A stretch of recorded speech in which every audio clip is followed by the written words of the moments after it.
안녕하세요. 저는 올해 33살 여자이고요. 직업은 군무원입니다. 젊은 나이인데 힘든 일을 겪어서 살기가 너무 힘이 드네요. 저는 살면서 이렇게 기가 막힌 경험을 해본 적이 없었어요. 오늘 이야기를 들어보시고 조언도 주시면 좋겠어요. 그럼 시작해 보겠습니다. 제 직업은 행정직 군무원입니다. 힘들게 1년간의 시험 공부를 통해 군무원에게 합격했어요. 남들은 군무원이라고 하면 찰밥통이니 회사 퇴사 걱정이 없고 나중에 연금까지 받으니 얼마나 좋은 직업이냐고 생각하죠. 그러나 그렇지만도 않아요. 물론 직업에 자부심이 있었지만 사람들이 생각하는 것과는 많이 다르다는 말이에요. 실상은 박봉에 어느 정도 연차가 있어야 삶의 질도 좋아지고 봉급도 올라가고 그때까지는 돈 벌기 참 힘들더라고요. 일반 직장인 친구들은 가끔 여행도 하고 바이러스 시국에도 걱정 없이 월급 나오는 저를 부럽다고 하더라고요. 하지만 어떻게 보면 군무원 생활하는 곳이 군대잖아요. 계급 사회죠. 그래서 그런지 오래 버티는 사람들이 별로 없어요. 다들 중간에 그만두거나 아니면 공부를 좀 더 해서 공무원이나 공기업으로 이직을 많이 하는 편이에요. 그래도 전 나름 오래 있긴 했어요. 행정직이라 그런지 그렇게 힘들지도 않고 제 일만 하면 크게 눈치 주는 상사도 없었어요. 이렇게 한 직장에서 일하면서 남편을 만나 결혼도 했습니다.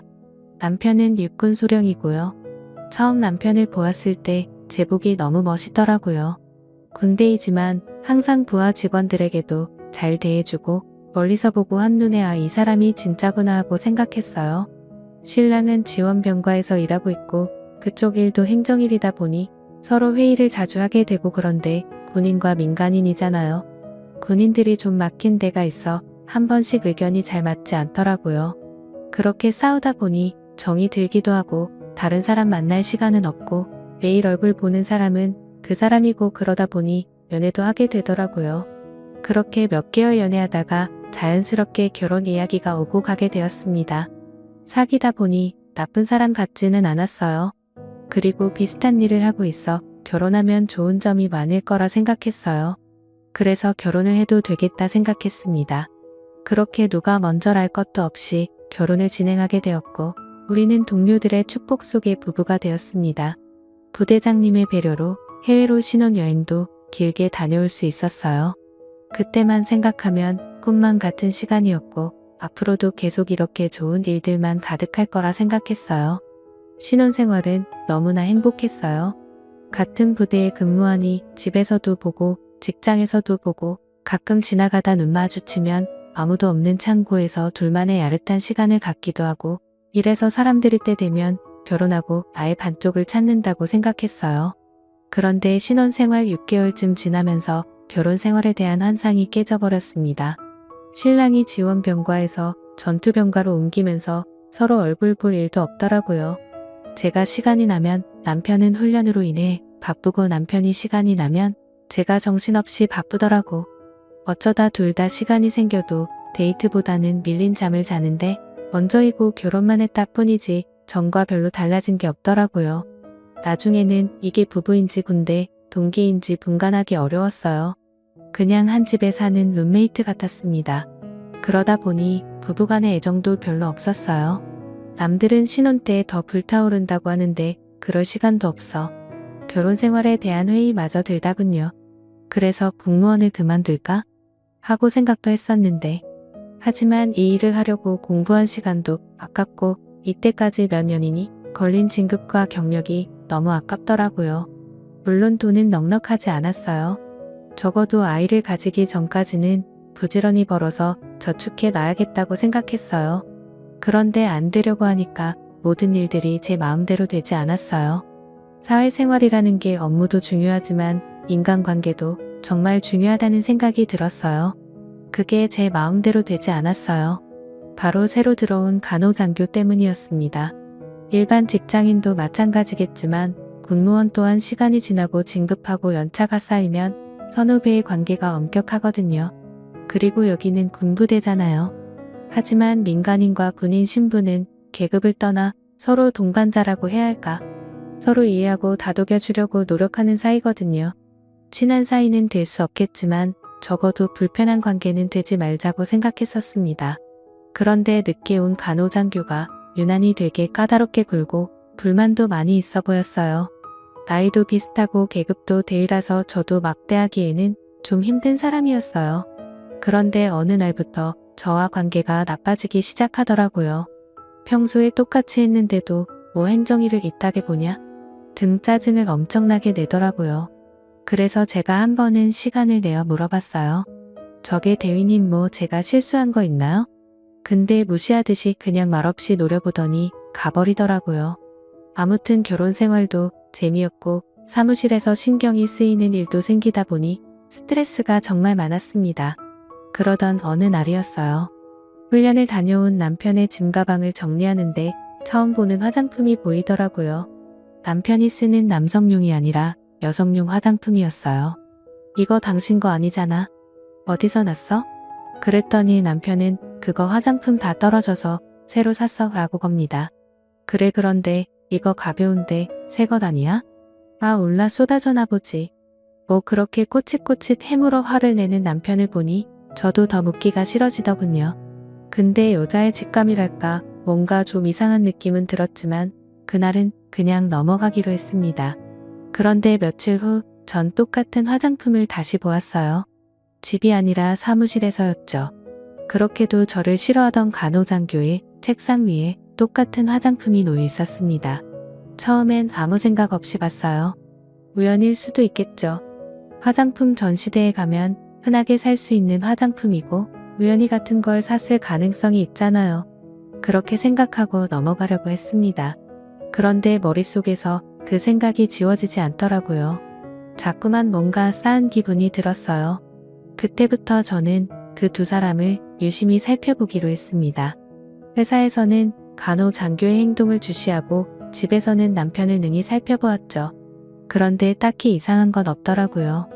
뭔가 증거가 될 만한 것들은 잡히지 않았어요. 어쩌면 제가 너무 예민하게 생각한 걸 수도 있겠다 생각했습니다. 그때에는 정말 스트레스로 잠도 잘 못 자고 그랬거든요. 신경이 예민한 상태였기는 했었어요. 그렇게 잊어버리고 지나가려는데 어느 날 충격적인 이야기를 듣게 되었습니다. 늦은 점심을 먹고 사무실로 돌아왔는데 사람들 몇몇이 모여서 이야기하고 있었어요. 그러다가 내가 다가가자 사람들이 황급히 자리를 떼더군요. 괜히 내 눈치를 살피면서 헛기침을 하는 사람도 있더라고요. 이상한 낌새를 눈치챈 저는 제일 친한 후배를 붙들어 물어봤습니다. 무슨 이야기를 했냐고 물었더니 그 후배가 망설이다가 제게 사실을 이야기해 주더군요. 어젯밤에 누가 남편을 봤는데 그 간호장교와 모텔에서 나오더라 합니다. 소문낼까봐 몇몇 사람들끼리만 이야기하고 있는데 제가 그걸 보고 추궁을 했던 거죠. 그리고 그거 사실이냐고 사람 얼굴 잘못 근본 증거 아니냐고 물어봤어요. 매일 보는 사람인데 잘못 볼 리가 없겠죠. 일단 후배의 사람들한테 얘기는 더 이상 퍼져나가지 않도록 입단속을 시켰습니다. 가슴이 답답하고 정말 미치겠더라고요. 결혼 생활 6년도 아니고 6개월 차인데 벌써 남편이 남의 편이 되나니 이어 현실판 부부의 세계가 되었어요. 마음 같아서는 당장에 그 두 사람에게 따지고 싶었지만 일단은 참았습니다. 확실한 증거를 잡고 싶었거든요. 다행히 소문은 더 퍼지지 않았고 남편도 그런 얘기가 돌았던 건 꿈에도 모르고 있더군요. 아무 일도 없다는 듯 출근하는 그 얼굴들을 보니 정말 깃사랑 날려주고 싶더군요. 저는 먼저 남편 핸드폰의 위치 추적 응용 소프트웨어를 설치했습니다. 제 눈으로 확인하고 싶었거든요. 응용 소프트웨어를 깔면서 문자랑 통화 내용을 봤는데 벌써 지워버렸는지 없더라고요. 그렇게 남편의 행적을 추적하던 중 드디어 남편이 수상한 길로 가는 걸 발견했고 얼른 택시를 타고 남편이 있는 곳으로 향했습니다. 위치 신호는 뒤 골목에 있는 모텔에서 멈춰 신호가 잡히더군요. 저도 그 앞에서 한참 동안 잠복해 있었어요.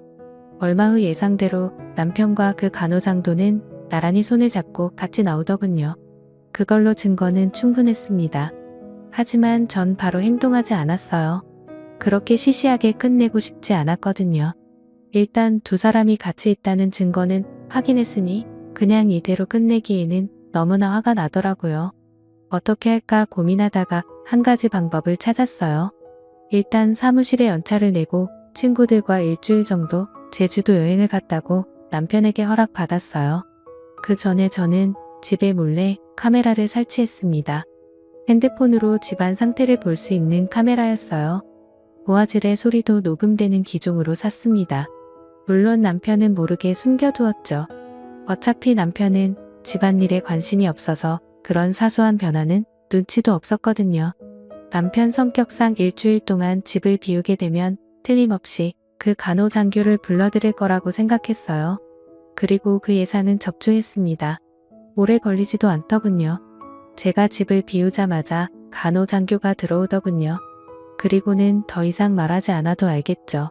어떻게 신혼부부 집에서 그럴 생각을 했는지. 남편도 남편이지만 그 간호장교 정말 뻔뻔하더라고요. 그렇게 녹화된 영상은 모두 저장해 두었어요.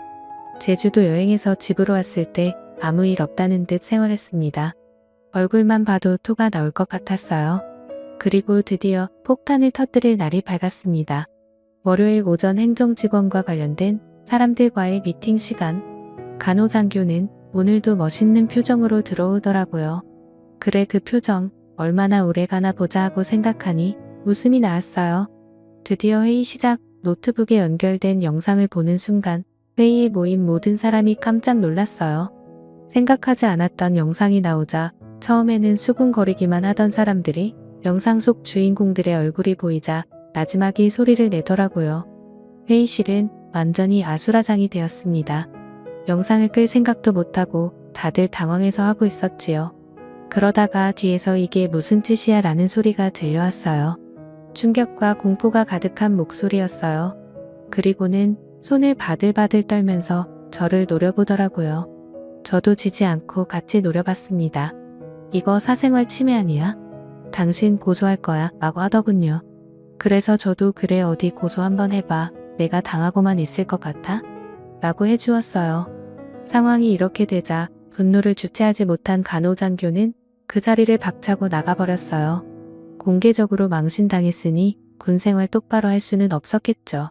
그 후로 들리는 소문으로는 전 남편과 간호장교는 그 사건이 벌어진 이후로 서둘러서 제대를 하게 되었다고 하더군요. 저 또한 이혼과 몇 년간의 군무원 생활을 정리했답니다. 그리고 지금은 다시 공부해서 5급 행정직 공무원에 취업했습니다. 지금까지 제 이야기 들어주셔서 고맙습니다. 이렇게라도 이야기하니 속이 시원하네요. 오늘도 건강한 하루 보내시고요. 그리고 항상 남자 조심, 여자 조심, 사람 조심하세요. 감사합니다.